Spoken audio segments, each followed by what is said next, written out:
마가복음 연속 설교 38번째 시간입니다.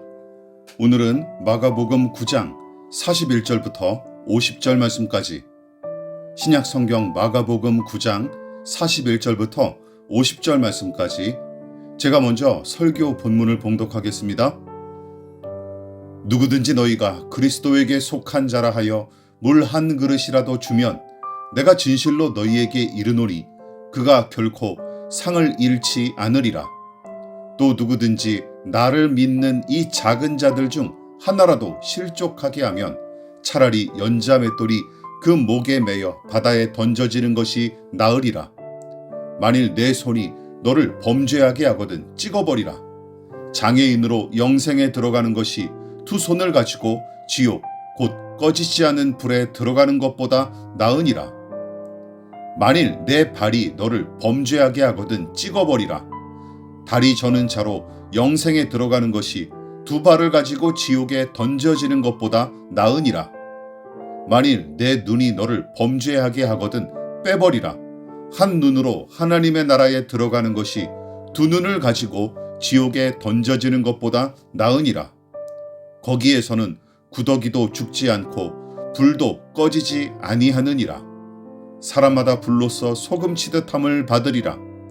소금은 좋은 것이로되 만일 소금이 그 맛을 잃으면 무엇으로 이를 짜게 하리요. 너희 속에 소금을 두고 서로 화목하라 하시니라. 오늘은 마가복음 연속 설교 38번째 시간으로 작고 낮은 곳에서 받는 상이란 제목으로 함께 말씀의 은혜를 나누도록 하겠습니다. 이 복음서의 저자인 마가는 예수님의 고난과 죽음을 중심으로 9장 이야기 전체를 배치했고, 그 맥락에서 제자들끼리 누가 더 큰 사람인지 다퉜던 이야기는 변화산 꼭대기에서 산 밑으로 내려가 무리와 함께 하신 예수님의 이야기와 짝을 이루는데, 그것은 바로 더 낮은 곳으로 향하는 것이 복음의 정신이자 신앙의 목표임을 살펴봤었습니다. 이처럼 교회와 신자의 목표는 산 꼭대기가 아닙니다. 오히려 산 아래를 향하는 사람이 가장 예수를 닮은 사람이고, 어린아이를 안아주신 예수님처럼 낮은 곳에 있는 작은 자들을 끌어안는 교회가 하나님 마음에 딱 들어맞고 그분의 기대에 부응하는 믿음의 공동체임을 명심하십시다. 또한 요한을 비롯한 제자들이 예수님의 이름으로 귀신을 쫓았던 남자를 배척한 일도 마찬가지죠.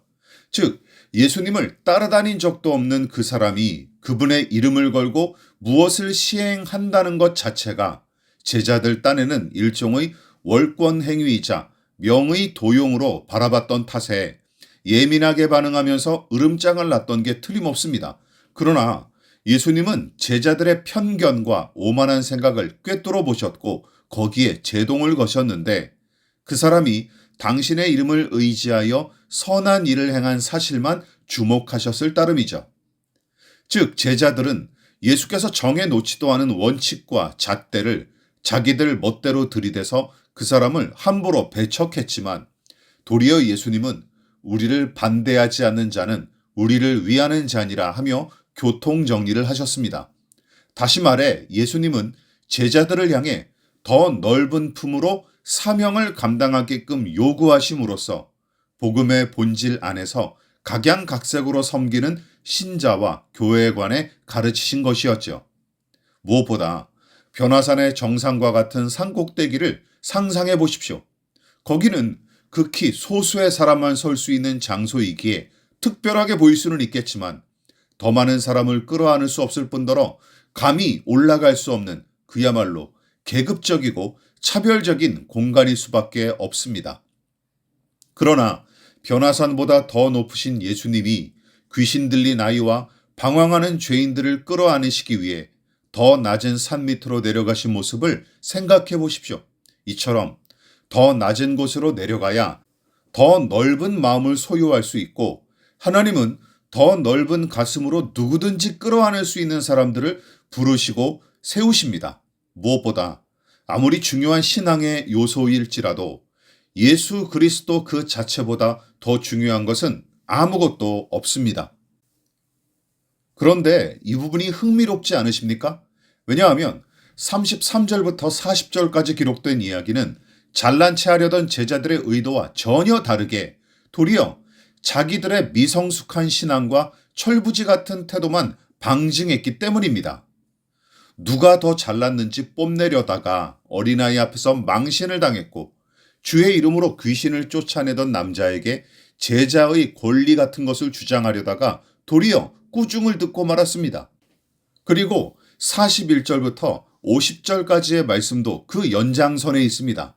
그러니까 무사람을 섬기는 자가 되어야 하리라 하는 35절과 함께 우리를 반대하지 않는 자는 우리를 위하는 자니라 하신 40절의 교훈은 그 구절 자체에서 끝나지 않고 그 이후의 이야기에도 영향을 미치고 있죠.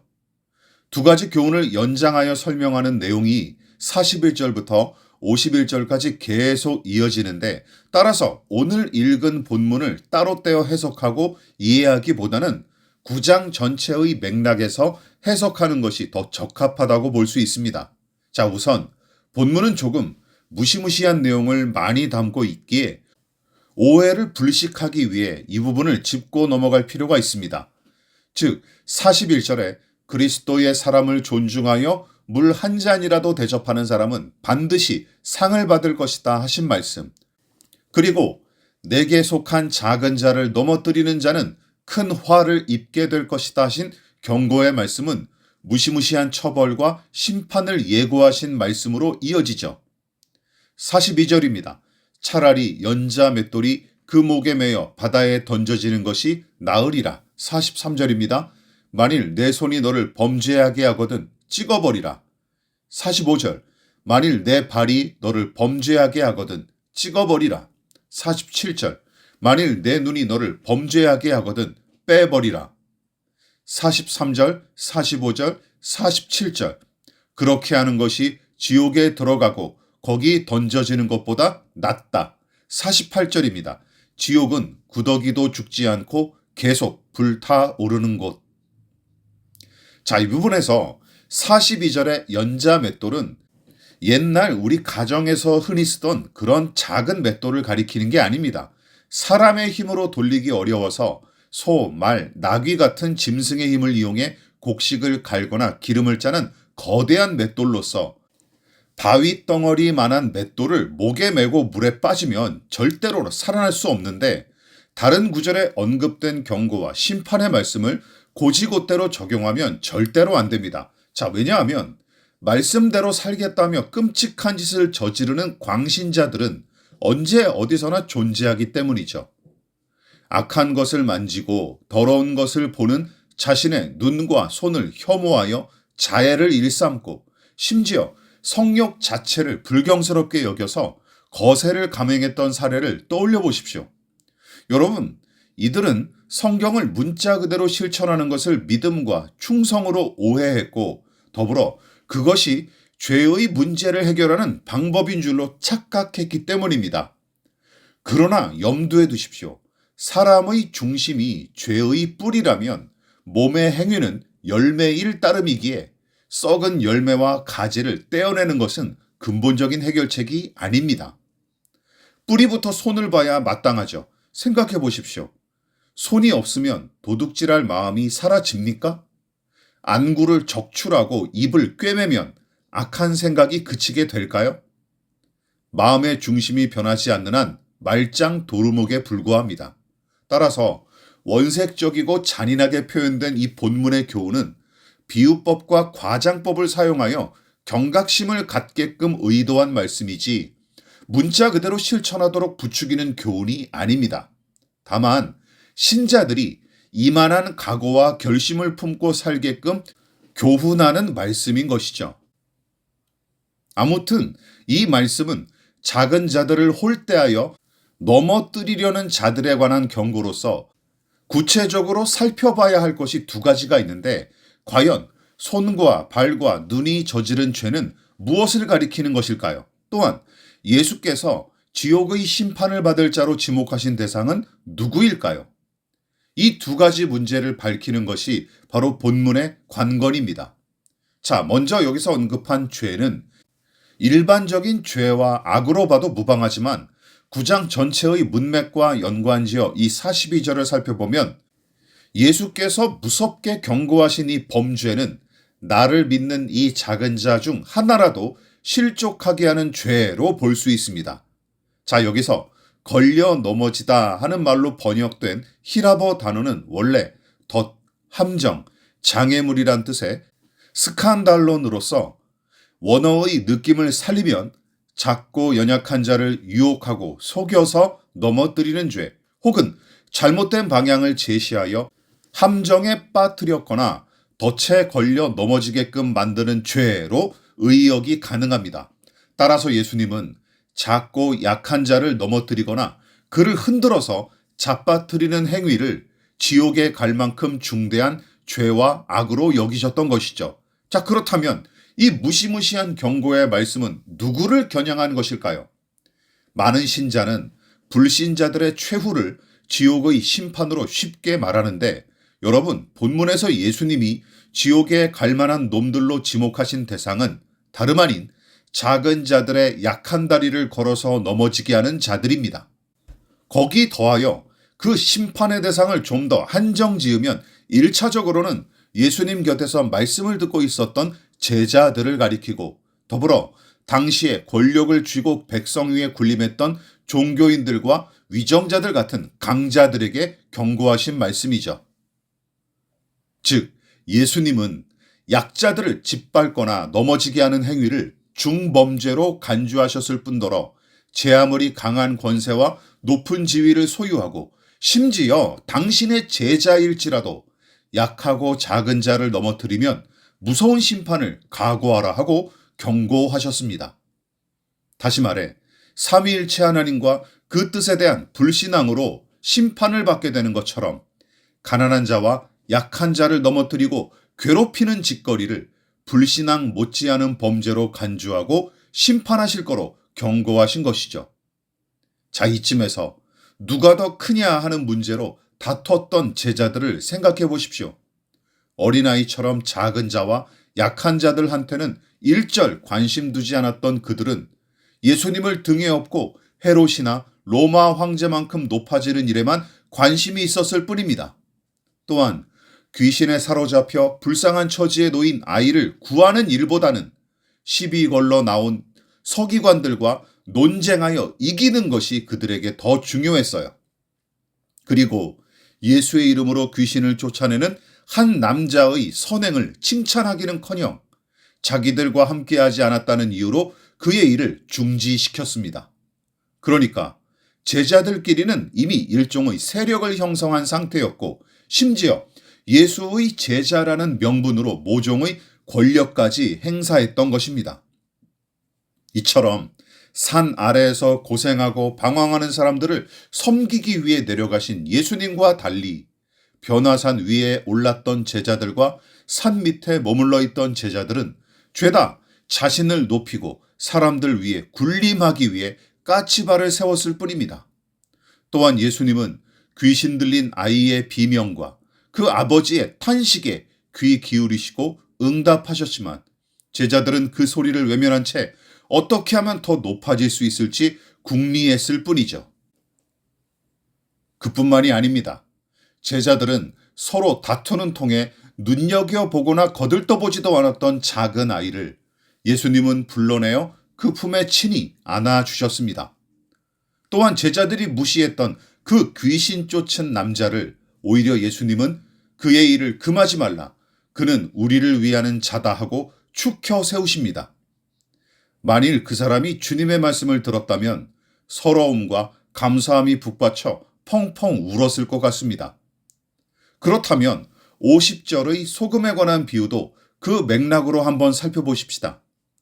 소금은 짠맛을 내기 위해 사용하는 조미료로서 그 짠맛을 잃으면 아무짝에도 쓸모없지 않습니까? 그런데 영원히 불이 꺼지지 않는 지옥에 관한 말씀 와중에 불로써 소금치듯 함을 받으리라는 경고가 등장하죠.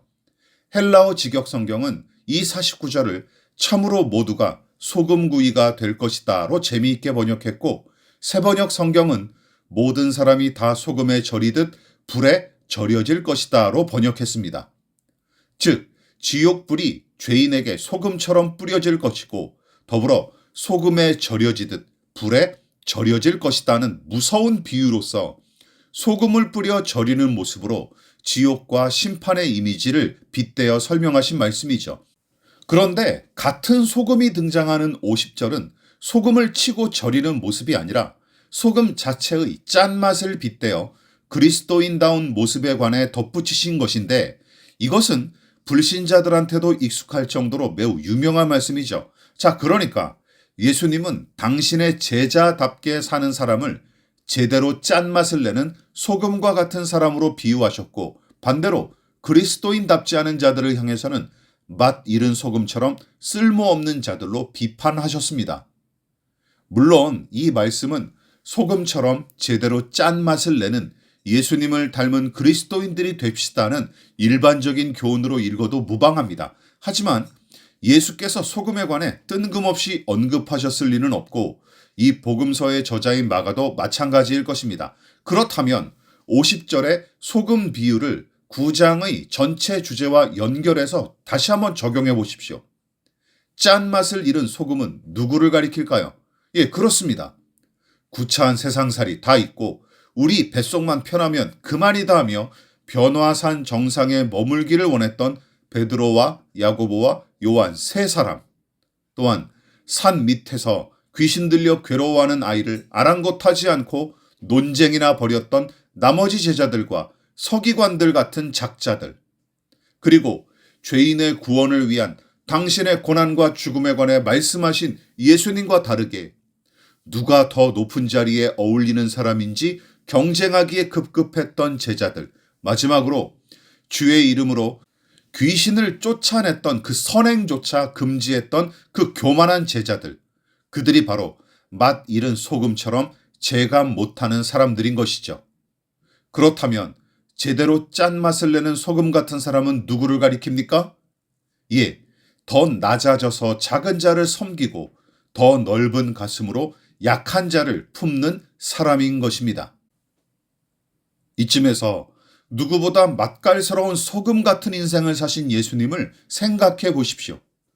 변화산의 놀라운 기적과 영광에 머물러 계시지 않고 고통당하는 죄인들이 사는 산 밑으로 내려가신 예수님, 귀신 들린 아이의 희미한 탄식과 그 아비의 피 맺힌 호소를 모른 채 하지 않으시며 누가 큰지 다투는 제자들이 신경도 쓰지 않았던 작은 아이 하나를 친절히 안아 영접하시고 허락도 없이 당신의 이름으로 선을 행했던 자를 기꺼이 용납하신 예수님, 그 주님이야말로 너희 속에 소금을 두고 서로 화목하게 지내라 하신 말씀에 딱 들어맞는 분이십니다.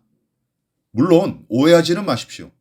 서로 화목하라 하고 권면하신 자들은 1차적으로 당장 얻을 게 없는 작고 낮고 약한 사람들이지, 여러분, 힘세고 높은 자들과 화목하게 지내서 이득을 얻어내라는 말씀이 아닙니다. 그러므로 한 사람의 신앙 수준과 믿음의 크기, 그리고 성령의 충만함과 신령함을 판가름하는 기준은 다른 게 아니에요.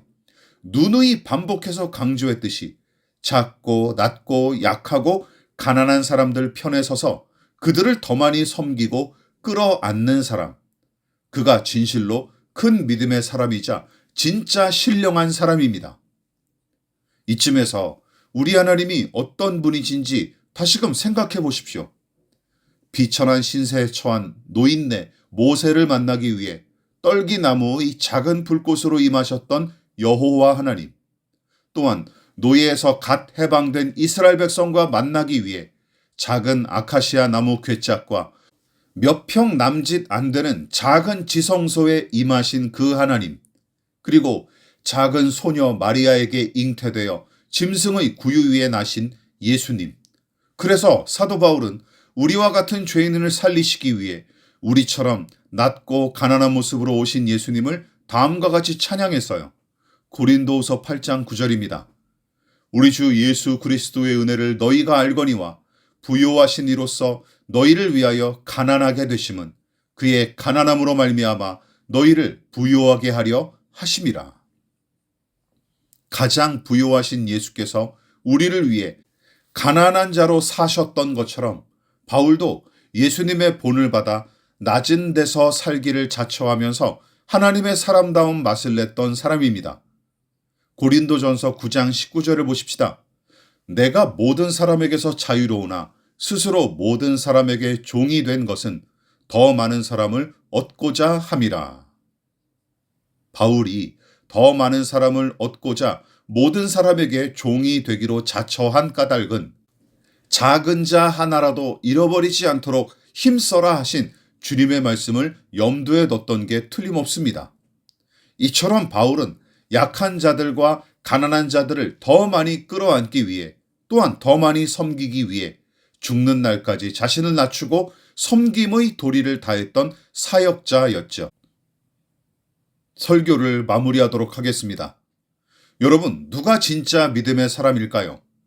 가난하고 약한 사람들을 더 많이 끌어안는 사람입니다. 또한 신자가 자랑해야 할 사람은 누구일까요? 혹시 유명하고 돈 많고 높은 자리에 오른 사람을 가장 중요하게 여기고 그런 사람을 많이 안답시고 뻐기는 사람이라면 당신도 결국은 맛 잃은 소금에 불과합니다. 오히려 가난하고 약하고 낮은 데 처한 사람들에게 관심을 가지며 그들을 품에 안고 섬기기 위해 힘쓰는 사람이야말로 세상의 소금 역할을 제대로 감당하는 신자들인 것입니다. 그리고 그 소금의 역할을 힘써 감당하기 위해 가난하고 약한 자들 앞에 자신을 낮추고 섬기는 사람들, 또한 성령 하나님의 인도하심을 따라 더 낮은 곳으로 흘러가기를 기뻐하는 사람들, 팍팍한 세상은 그런 믿음의 사람들을 통해 맛이 나고 빛이 나게 될 것입니다. 그래서 가난한 자들과 약한 자들을 환대하고 누구나 할 것 없이 평등하게 대접받는 세상은 마음속에 소금을 두고 사셨던 예수님, 그분을 닮아 다 함께 사는 법을 배우고 서로 화목하기 위해 힘쓰는 신자들, 그런 사람들을 통해 세워지고 완성되게 될 것입니다. 그러므로 가난하고 낮은 곳에서 작고 약한 사람들을 섬기는 법을 배우면서 주님께 칭찬을 듣고 하늘의 상을 받을 수 있는 믿음의 사람들이 다 될 수 있기를 진심으로 기원하겠습니다.